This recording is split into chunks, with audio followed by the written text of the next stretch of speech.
Alright, in this video we want to create a new polygon which is just going to be the area which is not covered up by the new fat runway, right? So we can see that this polygon is this big, but the runway is going to cover it up, and so I want to get a new estimate about what is just the leftover green part. What is the part which has not been erased by the runway? And to figure that out, we're going to use our search tool again, and instead of typing in buffer, the tool we want is called erase.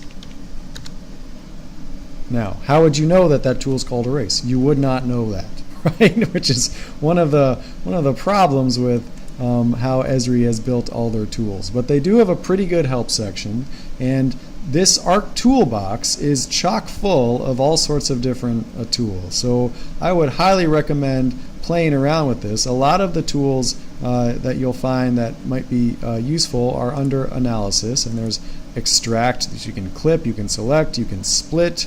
You can, what we're going to do here, you're going to erase, you can intersect, you can do all these ones. So you can click on all of these tools. I'm going to click on, let's click on intersect, for example.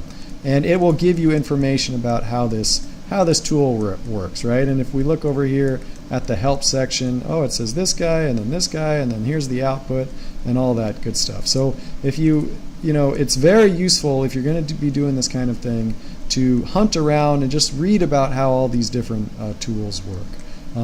But if you know the name of your tool, and in this case we're going to use the erase tool, you can just type it in here if you have a guess about what the name might be, and then you can play with that. And we're going to click on this guy, the erase. Okay, so it brings up this tool, signified by this hammer up in the corner, and we can read about it. So erase creates a feature class by overlaying input features with the polygons of the erase features. Okay, well let's look at the pictures. So we've got my input, my erase feature, and then my output.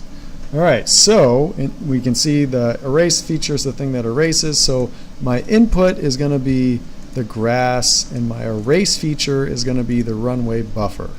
Okay?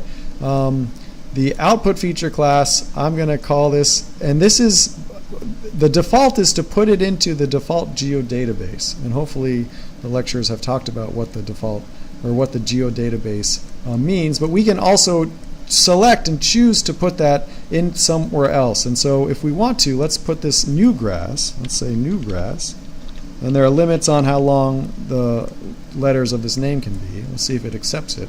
New grass, and then we'll leave the XY tolerance, and let's say OK and see what happens. So what's going to happen now is we're going to create a new shapefile in our working folder that's called new grass, if this works. And we got this little message, erase, erase, erase, and it didn't take very long. It was beautiful, and so let's see what the story is, right? So we can see the old grass, which is in that more beautiful green, although maybe you're partial to this more teal color, it's fine.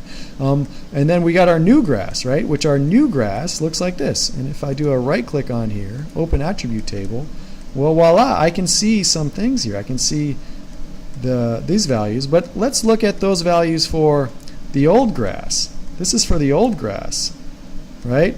122.056, 62861, 12261. Let's look at the new grass. Hey, these are exactly, these are very, very similar to one another.